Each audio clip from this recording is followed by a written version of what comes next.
HD3 Laverne. We are the Game Nashville Sports Network. ESPN 94.9, The Fan. 30 years of the best sports talk in Middle Tennessee. It's the George Plaster Show, featuring Tennessee Sports Hall of Famers Kelly Holcomb and young gun Billy Derrick. And now, here's your host, George Plaster.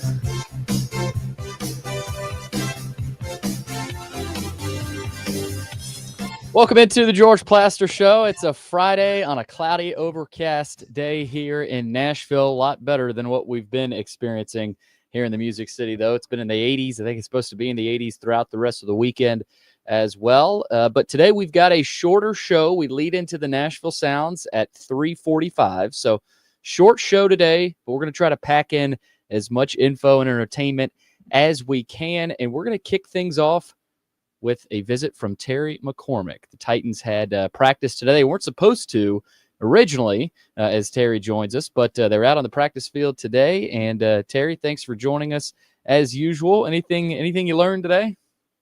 Well, Cam Ward looked a little bit better today. He was very sharp, very accurate through the first two team periods that he operated the offense. They did mostly short throws and timing throws and things like that, kind of confidence building type of plays and that sort of thing. Best throw was probably about 20 yards in the air, a back shoulder catch from Van Jefferson on a nice ball. Then when they got to the 2 minutes, a lot of the good things kind of were undone again. He threw a pick six to Roger McCrary that ended the drill. And before that, he's still trying to see what he can get away with these sidearm throws. One of them, Arden Key swatted away, looked like Dikembe Mutombo. And then the next one, Jeffrey Simmons batted away before he tried it a third time. And Van Jefferson made a diving catch as he was able to kind of squeeze it out and get it through a passing lane there by using the sidearm throw. But, I don't know. I'm not a huge fan of seeing him do that as much as he tried it, because it's resulted in a lot of passes that are not hitting the intended target and sometimes hitting an unintended target, which is an interception. Terry, we talked a lot about Cam Ward, as most people are going to do, and you're going to continue to get questions about him. And I think a caller may have asked you about this a few days back, but who are a couple of guys that you've seen on the practice field we may not have asked you much about, or you may not have mentioned very often, but who are a couple of guys that not many people are talking about, but that you think could end up having a big role potentially on this Titans team? Well, I'll give you a couple of guys that had good days the last few days. One guy that is starting to show up both as a receiver and maybe in the return game is a guy named James Prochet. Veteran guy, has kind of kicked around the league. I think he's been with the Ravens and the Browns. Really hasn't had much of a track record as a receiver, but he's made some marks as a return man. But he's looked pretty good in getting in the right spots and catching the football when it's been thrown his way. So he's a guy that might get in the conversation and force his way onto a roster. Another receiver that's looked really good, and I think he is solidifying his place, maybe even as high as the number 4 receiver right now, is Bryce Oliver. He's continuing to develop and build on what he did toward the last quarter of last season. You remember that nice catch he had that converted a third and half a mile against the Vikings last year was probably his highlight play, the one that came right on the heels of a touchdown pass to Calvin Ridley being called back and Brian Callahan losing his mind in that regard at the referee. I think Oliver is a guy that is really starting to feel more comfortable in year 2. I think he's going to win a spot on this roster. Another guy, and today was really the first day I noticed him for anything other than his size, is an edge rusher out of North Carolina, an undrafted kid named Desmond Evans. He, in the one-on-one state, he blew past J.C. Latham and got to the quarterback in a one-on-one drill. And then when it was for real in the team drills, made a nice spin move and got close to the quarterback there as well to force a throwaway.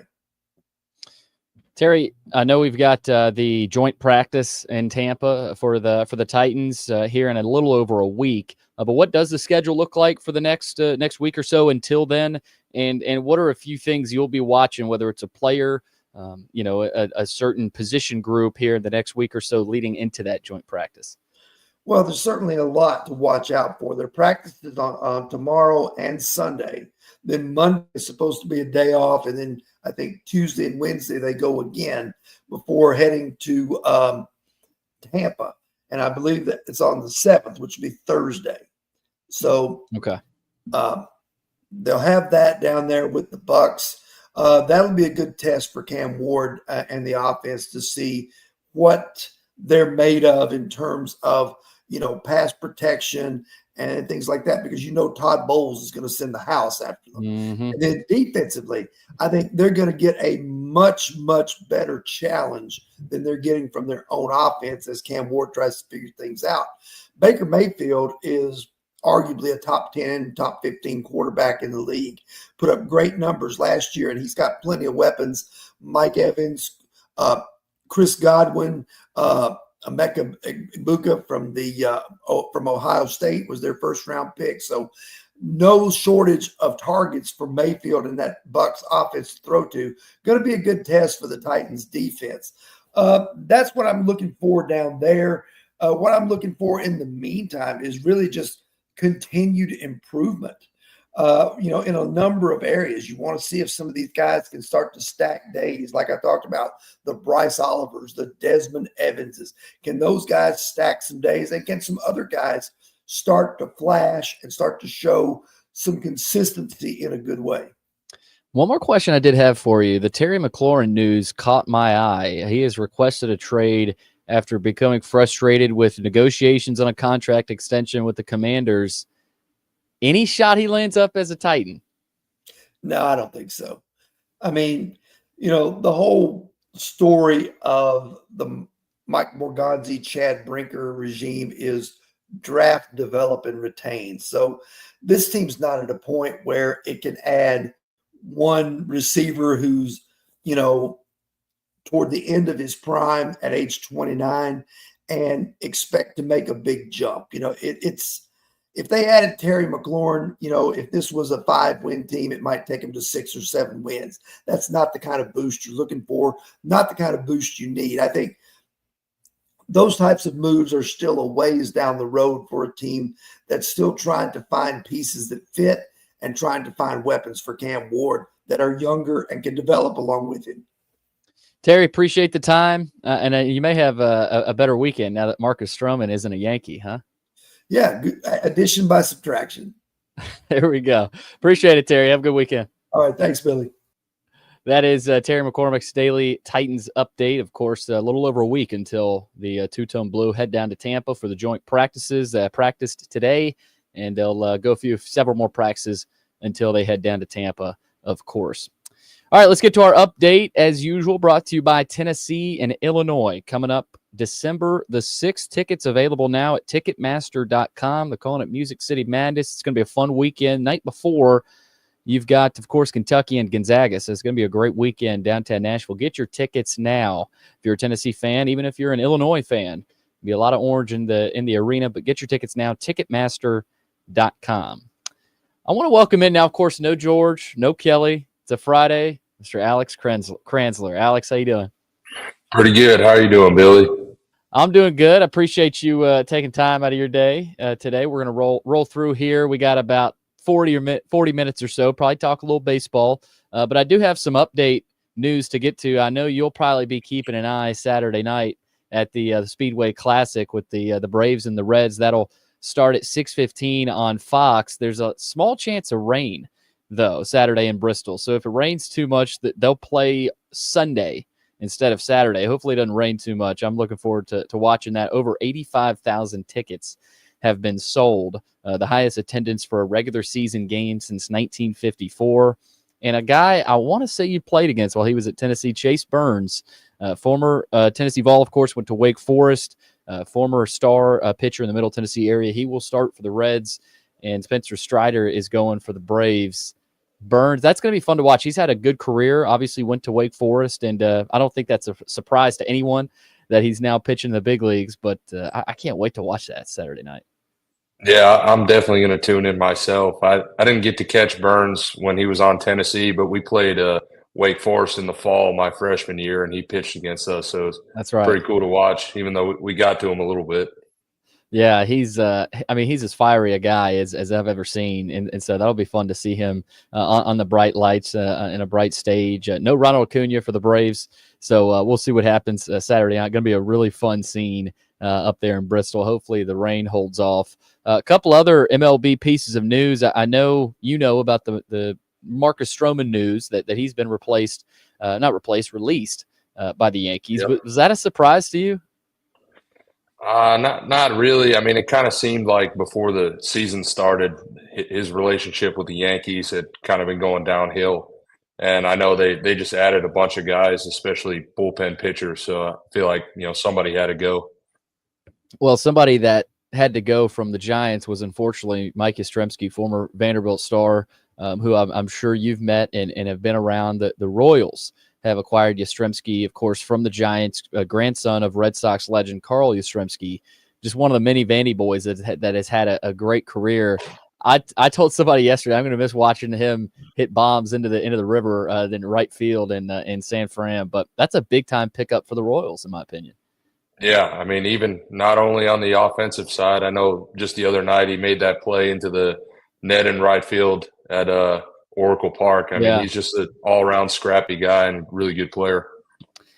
Also in baseball, the Cubs in Wrigley Field will host the 2027 MLB All-Star Game. This will be the fourth time for the All-Star Game at Wrigley. Obviously, it was in Atlanta this year. It'll be in Philly next season. If there's any All-Star game I'd want to go to, it'd be Wrigley Field. I mean, Hugh and I, we were down in Atlanta for SEC Media Days. We were about to go to the All-Star game in Atlanta, but man, that would be cool at Wrigley. Yeah, I haven't been there yet. It's definitely a place I want to go check out. So I mean, maybe that's the time to go do it. We'll see where I'm at during that. How many different parks have you been to? Probably close to around half. Wow. I got basically everything in the Northeast and then a couple random ones. But I've got Busch Stadium, Turner Field. Of course, Braves play at Truist Park now, so that's still, I guess, one team. And I know I've been to, what was the other one I went to? I can't even remember now. Maybe it was just two, actually. But yeah, I'd love to go to Wrigley. I'd love to go to Fenway. And Dodger Stadium, that would be, I mean, to me, that's the mecca of baseball stadiums. I think that was the answer. I asked Danny Evans about that a few weeks back, and I said, what would be your dream stadium? Obviously, he worked there, but I remember him saying that's the best stadium in his mind in the big league. So obviously the All-Star game in Chicago in a couple of years, 2020 in 2027. We do have some major breaking news in the NFL, though. We all know and love Scott Hansen with NFL Red Zone. They are moving to ESPN in a $1 billion deal. They will also own ESPN, that is NFL Network. They'll add 7 additional regular season games to their schedule. The NFL's fantasy football business will be controlled by ESPN. And at this point, the NFL is expected to own up to 10% of ESPN. And the worst part about this, Alex, is that this will no longer be commercial-free football. No longer 7 hours of commercial-free football. It's a rumor. It's not official, but ESPN's bringing commercials apparently to Red Zone. That's the worst news of the day.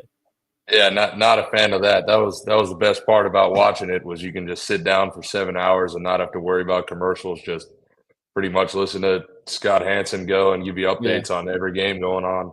I wonder what the commercials will look like, how many different commercials are circulated in, because look, you're right. You sat down, started at noon, and would roll all the way through the last afternoon games, and then you had Sunday Night Football to watch. So I'm gonna continue tracking that story to see what exactly that'll look like, because I'm not exactly thrilled with that. Another NFL piece: Cowboys pass rusher Micah Parsons has made a request to be traded. He was drafted in the first round back in 2021. He said he's wanted to be in Dallas for a while. He likes it in Dallas until the Cowboys started forcing him into closed-door negotiations without his agent. So to me, look, he's obviously an elite pass rusher. Whoever ends up with him is lucky. But to me, Alex, I don't know how, if you're the Cowboys, you let that happen. I mean, this is, to me, similar to the Titans trading away A.J. Brown, letting him go. There's certain moves in professional sports where you look at and you go, how did that happen? How did this team let that guy go?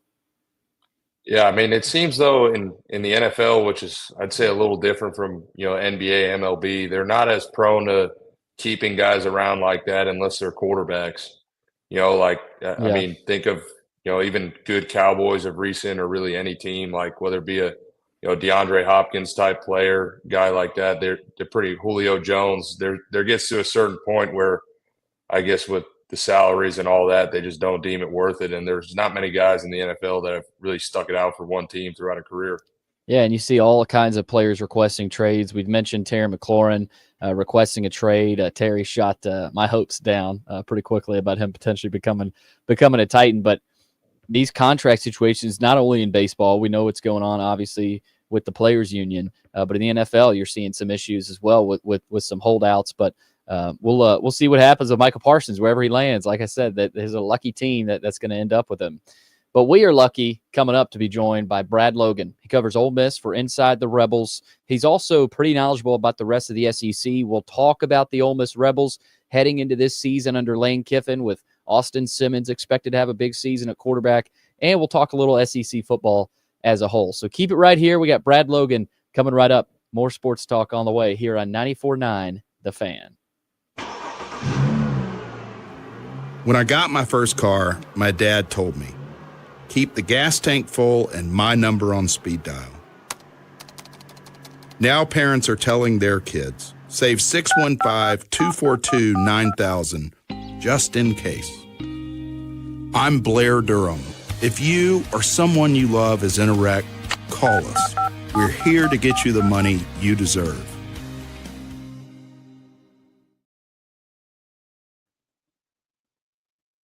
It's easy to say good things about the folks at Strike and Spare Family Fun Centers. Number one, I trust them with something that's near and dear to me, the Plaster and Friends Celebrity Bowling Night.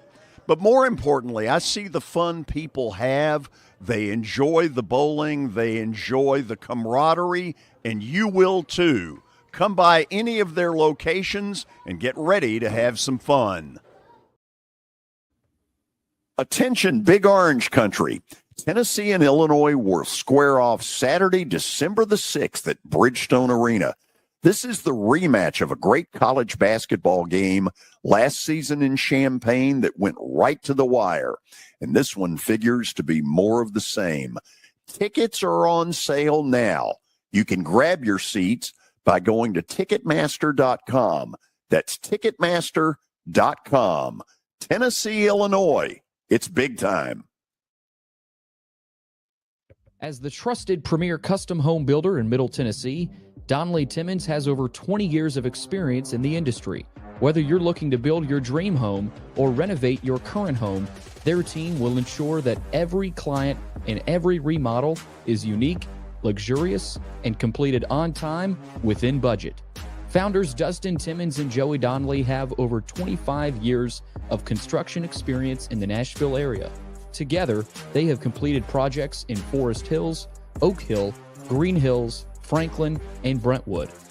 Dustin and Joey believe that communication is the most important aspect of all construction projects. Therefore, they personally manage each project themselves and are involved in job site activities on a daily basis. Their commitment to quality and integrity has earned them an outstanding reputation among their clients.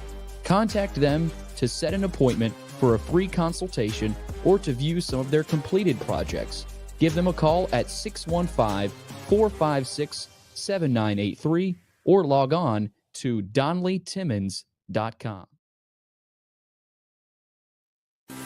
At Wilson Bank and Trust, we believe you shouldn't have to choose between personal service and digital solutions. As your local independent bank, we're proud to offer the relationships and trusted service you expect, along with the tools and technology that keep you moving forward. So whether you're growing a business, buying a home, or planning for the future, we're here to help. Because this isn't just where we work, it's where we live too. Wilson Bank and Trust, here to get you there. Member FDIC. Nobody likes to deal with the auto body repair process. We try to simplify that at our 3 convenient locations.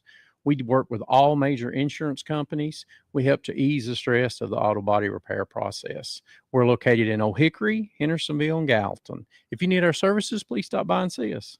And how convenient that we have that in the background. Now, seriously, these are good folks. They do really good work. Give them a holler.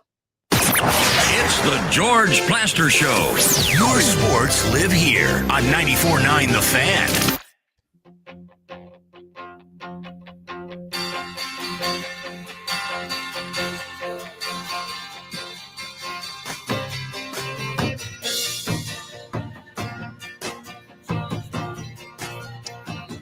We are back, 3:21 the time here in Nashville, talking a little college football, going down to Mississippi for a visit with Brad Logan, covers Ole Miss. He's been our go-to source for Ole Miss football, and we can't appreciate him enough for joining us here on very short notice.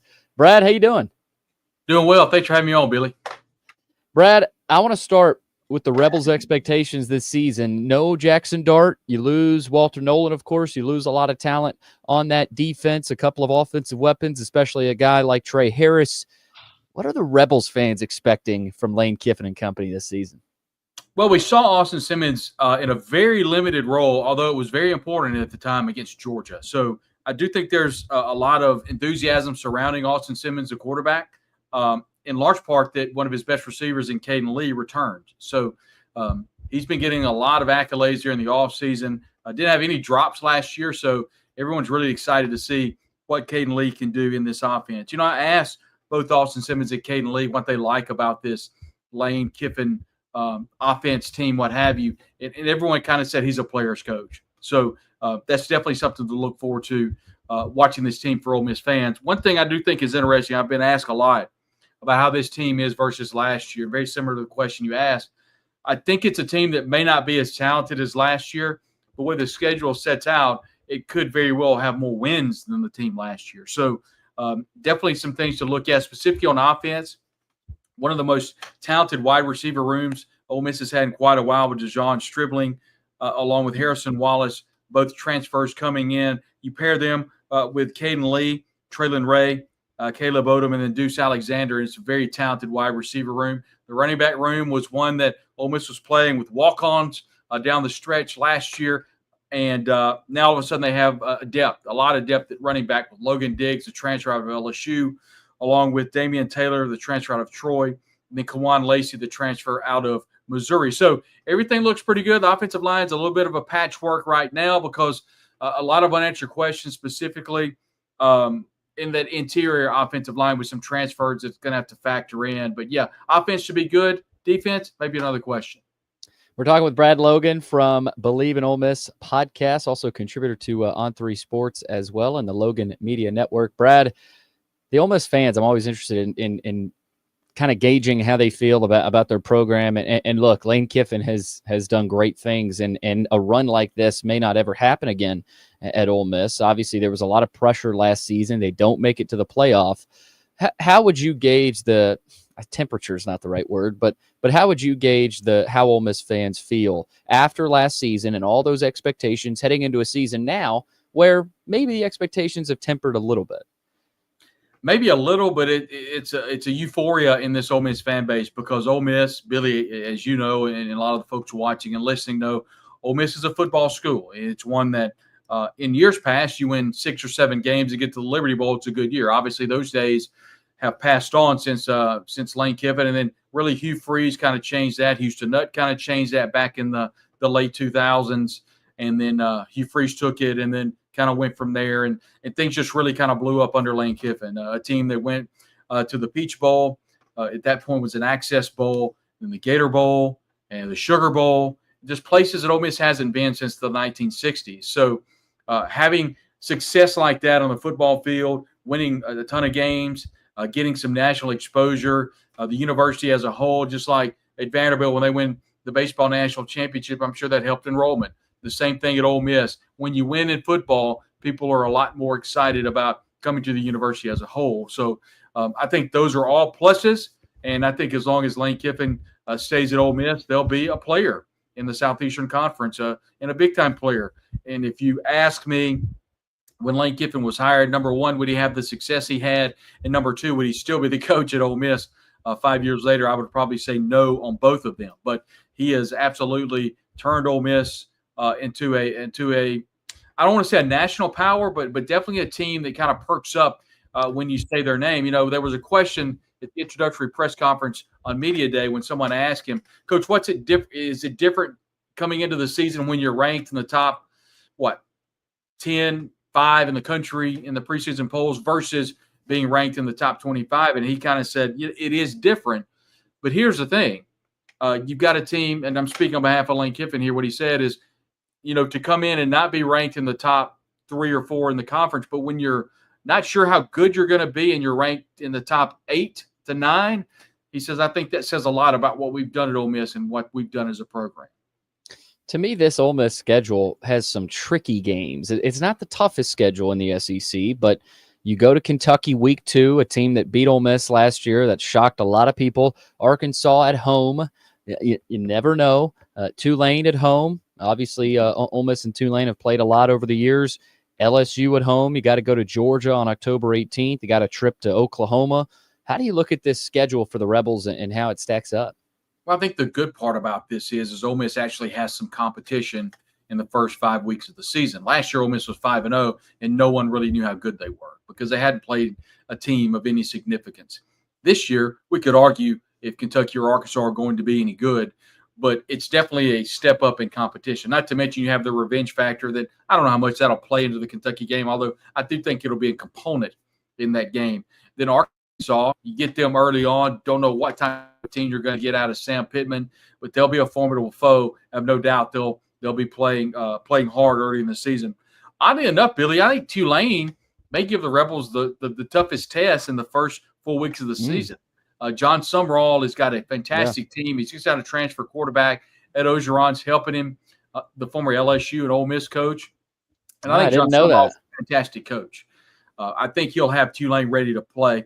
That game's in the window of 3:30 to 8 o'clock, so it'll be a late afternoon game. I think that's going to be a fun game because Ole Miss gets LSU the following week on campus.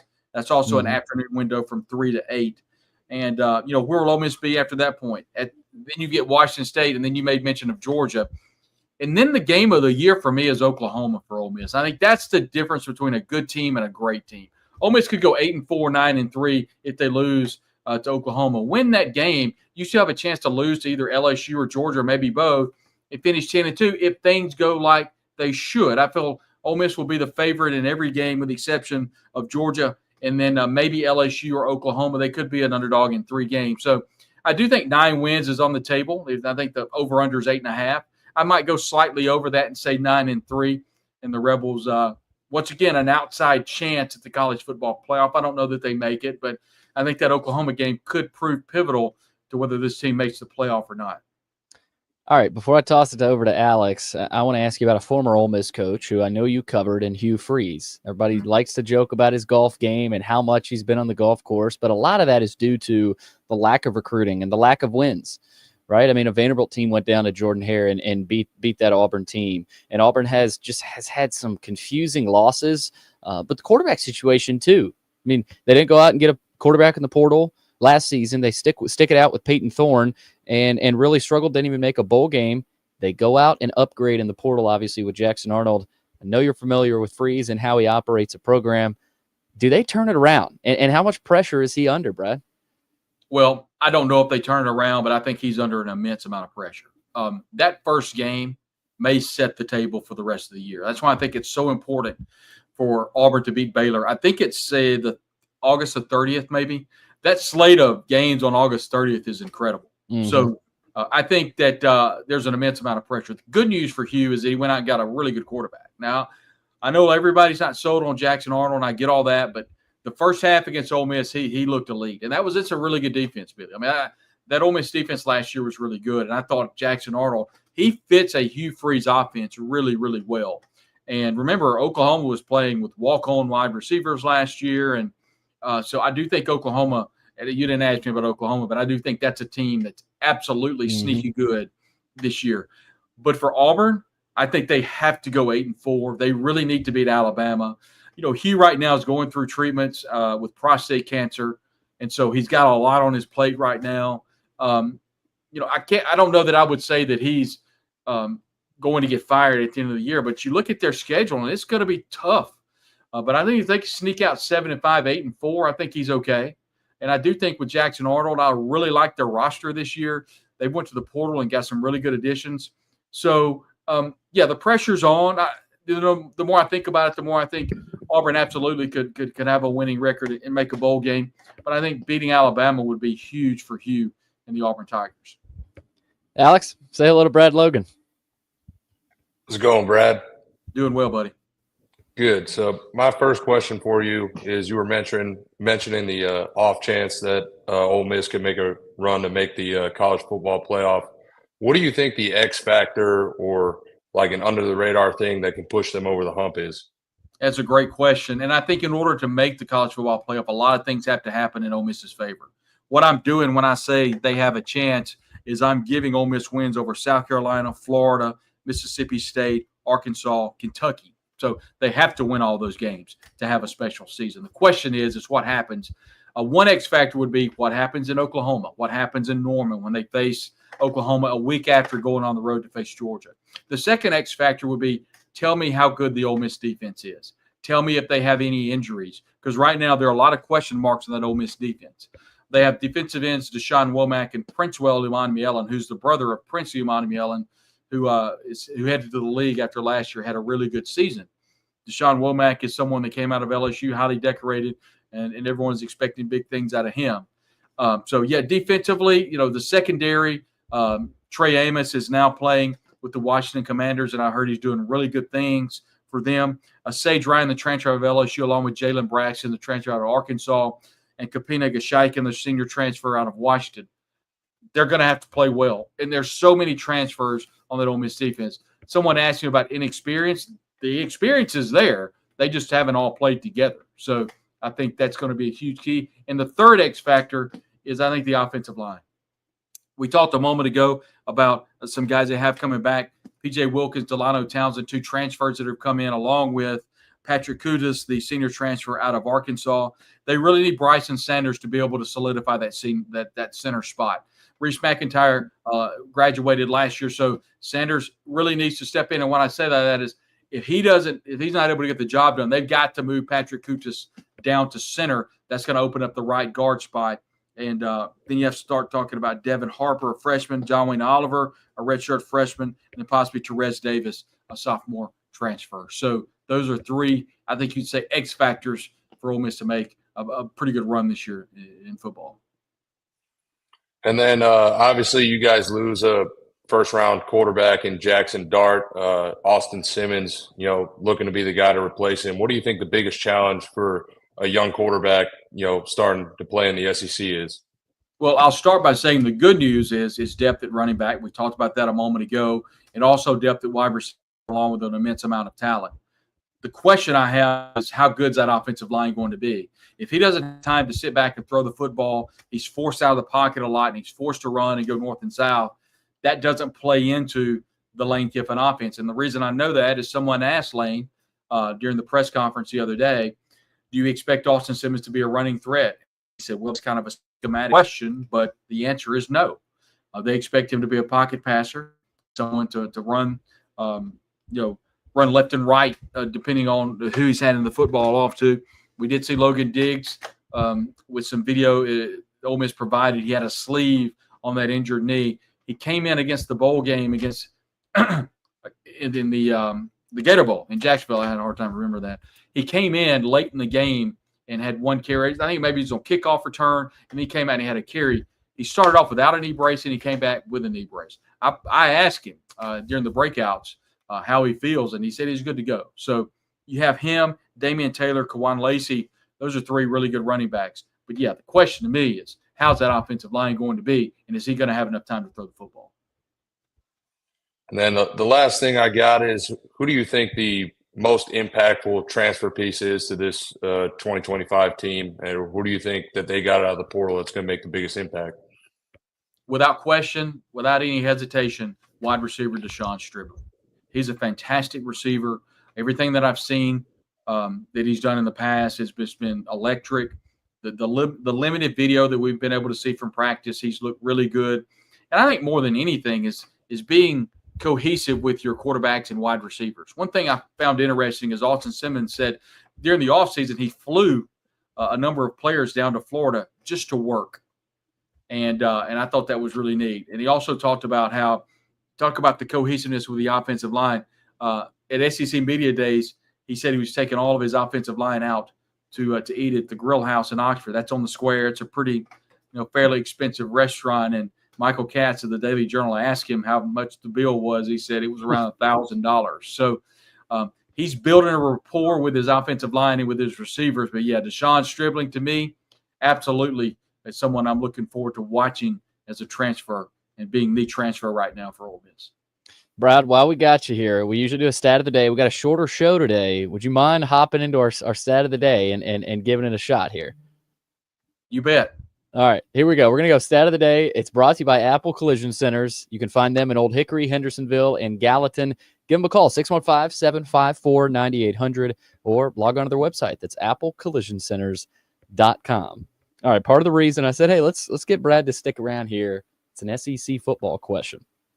There's a lot of excitement for DJ Lagway at Florida this season since the Gators have only had one quarterback to throw for over 3,000 yards since 2010.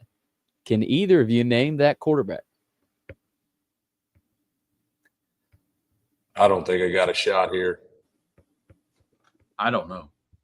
I'll be honest, Billy, I don't. And I'm kind of kicking myself for not knowing it. But I don't. I mean, that's an interesting time frame, and I can't pinpoint it. Well, I don't think I would have been able to get it. The thing about me, I get these the answer right away, but it is Kyle Trask. Yeah, no way. From 2020. That's a really difficult question. Congratulations to Apple Collision Centers, your sponsor, for having an incredibly difficult question. Yeah, George and Kelly particularly tend to struggle with this, but that was some of them are layups, others not. Billy, so do we have a few minutes before I have to go? I have to ask you a question. Yeah, go ahead. All right, so you posted on Twitter/X the Netflix series with Vanderbilt football, which, my goodness, got me excited. I mean, I love Clark Lee. I talked to him. He was there when Ole Miss was there at the media availability. So, and I actually asked him the question about the if the stadium would be completely done, and he kind of hawed around. He doesn't know, but he said I think you posted a video showing that he said it may get one bolt, tight right before we kick off, but he's been told it should be finished. But tell me a little bit about the series on the Netflix documentary, because that looked really, really neat. Yeah, apparently I didn't know much about it until a month or two ago, where obviously it was announced that it was going to come out, and I had heard rumors that Vanderbilt was going to be in some documentary. I thought it was going to be another one of those SEC featured, but it's on Netflix, obviously any given Saturday. And Netflix, they went to all kinds of different games last year. They were at the Vanderbilt Alabama game, and obviously they sat down with Clark and Diego, and I'm sure some other people. And I've got friends that say they were at their tailgate and stuff. So I'm looking forward to it. And I know Alex is at that game as a student at Vanderbilt. I mean, it's really a moment that I don't think will ever happen again. And I can't wait to see what it looks like. It's going to be incredible. It is. And I just, I've got a soft spot for Clark Lee, because I remember how many years he'd been on the job. This will be his 5th year. Okay. I think 4 years ago, his second year on the job, was SEC Media Days in Atlanta his second year or his first year on the job? His second year. Okay. Was in Atlanta. Whenever it was, he was at the podium, and he said, our goal here is to be the best team in the SEC. And no one laughed, but everyone was like, no way. And to see what he's been able to do in the short period of time is just incredible. I don't know, Billy, if I told you the story, but Ole Miss was playing, I think it was Wake Forest. It was either Wake Forest or South Carolina. I forget. All of it runs together. We were in the post-game press conference, and there was a TV for whatever reason. There's never a TV in the media room. There was a TV in the back to the left. I had my camera, and I was set up ready for the interview. The door was right behind me. Lane walks in. Everybody was turning, looking at the TV. So Lane looks at me, looks at the crowd, looks up, and it was right at the end of the game. Mm-hmm. So we're all standing there like this with Lane Kiffin watching the end of the Alabama Vandy game, and it was incredible. So he starts his press conference. He said, guys, we have just time out. I've got to watch the end of this. So we all turn around and watch the end. And it's like, guys, you're watching history. Like you said, we as a collective college football body may never see anything like that again. So that was a really cool moment. No, absolutely. And, Kirby Smart, I know, was asked about it after Georgia's game that day, too. So it was absolutely national news, probably global news. But either way, I'll be looking forward to watching that. Premieres Tuesday night, next Tuesday. So yeah, I cannot wait. Yeah, mark your calendars. Brad, really appreciate you doing this on short notice. We will obviously catch up with you throughout this season as before some big Ole Miss games. There's a lot of them on this schedule, and I can't wait to reach back out with you. Appreciate it. Thanks, Billy. All right, that's Brad Logan. Does a great job covering Ole Miss, part of the owner of the Logan Media Network, obviously a contributor to On3 Sports, and does a lot of Ole Miss coverage in general. So always love getting him on. Alex, we're going to take one more break and then close this thing out. We'll get to Georgia's picks for tonight, and we'll talk about a little baseball, maybe the Speedway Classic coming up, and maybe a little bit about what Brad said about that Vandy scene in the documentary. So we got a lot more coming up right here on 94.9 The Fan. Venture Express has been helping people in this area for more than 40 years. They're headquartered in Murfreesboro with over 30 years of dedicated fleets involving production, manufacturing, and corrugated experiences. They're an asset-based company with over 700 tractors, 4,000 trailers, and 800 drivers. If you need their help, dial them up, 615-793-9500, or log on to ventureexpress.com. If you are paying too much for your health insurance, you know what? You need to contact the folks at Pancoast Benefits. Pancoast works with businesses and individuals to tackle the high cost of health insurance. Whether you're a business owner, large or small, self-employed, between jobs, or over the age of 65 and in need of a Medicare plan, Pancoast can help. They make understanding your benefits less difficult and more personal. So check them out today, pancoastbenefits.com, or call them at 615-292-3400. Nashville Sounds Baseball is back in Hit City for the 2025 season. Create a summer of memories at the ballpark with weekly giveaways, fireworks shows, and more. Tickets are on sale now.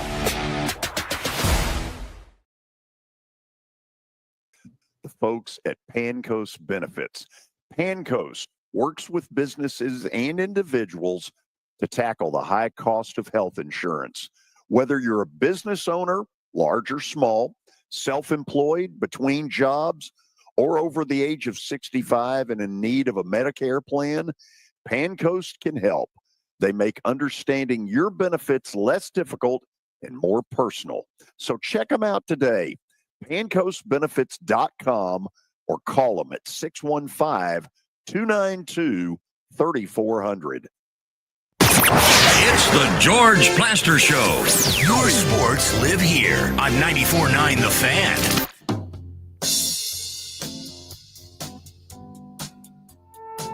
Final segment on a short show on a football Friday. Yes, a football Friday. This month we have college football. That's a good thing. Absolutely. Time for Bet of the Day, brought to you by Bart Durham Injury Law. Alex, we got to do a little recap real here. Take a look at what happened last night. Got a win with the Chargers plus 7.5 and over 27.5. So that hit pretty easily. And I checked the, I don't know if you ever checked the live odds, but I mean, the Chargers were like was crazy odds to get them to even not cover the game. I think they ended up being live odds of -5.5. So Chargers get it done. Lost with the Mariners, but here's where he is going today, and he actually texted it to me. Did not load in the graphic. That is on me. But he's going with the Mets, -140 against San Francisco. So Willie Donick would be proud of that. Yeah, I like the take there. I think the Mets, Oh, we lost your mic. the new and improved bullpen as well. Just, they added a lot at the deadline. I think they did a real good job, and I think they can head in the right direction here towards the backstretch of the year. Yeah, it should be fun to see what the Mets can do. Alex, appreciate you hopping on, my man. We're gonna close things out. That'll do it for a Friday. We'll see you Monday. The whole crew will be back. George, Kelly, and everybody, thanks for tuning in, guys. We'll see you next week.